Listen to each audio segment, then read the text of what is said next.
નવા વર્ષના પ્રથમ દિવસે જ વડોદરા મહાનગરપાલિકાની દબાણ શાખાના વાહને અકસ્માતના શ્રીગણેશ કરી દીધા છે. કાલીબાગ વિસ્તારમાંથી પસાર થઈ રહેલા એક બાઇક સવારને દબાણ શાખાના વાહને અડફેટે લેતા બાઇક સવારને ગંભીર ઈજા પહોંચી છે. હાલ તેઓની તબિયત નાજુક હોવાનું એસએસજી હોસ્પિટલના આરએમઓએ જણાવ્યું હતું. વડોદરા શહેરમાં નવા વર્ષના પ્રારંભે અકસ્માતનો દર શરૂ થયો છે. તેવામાં શહેરના કારેલીબાગ પાણીની ટાંકી તરફના રોડ ઉપર અકસ્માતની ઘટના બની છે.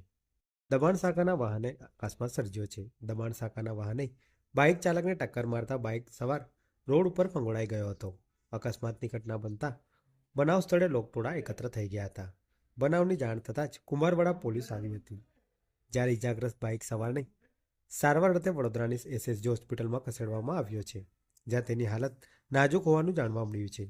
એસએસજી હોસ્પિટલના આરએમઓ હિતેન્દ્ર ચૌહાણે જણાવ્યું હતું કે સવારે 11 કલાકે મારી હોસ્પિટલમાં 108 એમ્બ્યુલન્સ દ્વારા કારેલીબાગ પાણીની ટાંકીની પાસેથી એક અકસ્માતનો કેસ લઈને આવ્યા હતા, જેમાં દર્દીને માથા અને મોઢાના ભાગે ગંભીર ઇજાઓ પહોંચી છે. તેની સાથે 108એ અમને માહિતીમાં જણાવ્યું છે કે કોઈ સરકારી વાહન દ્વારા આ અકસ્માત થયેલો છે. પરિસ્થિતિ હાલ દર્દીની ગંભીર છે.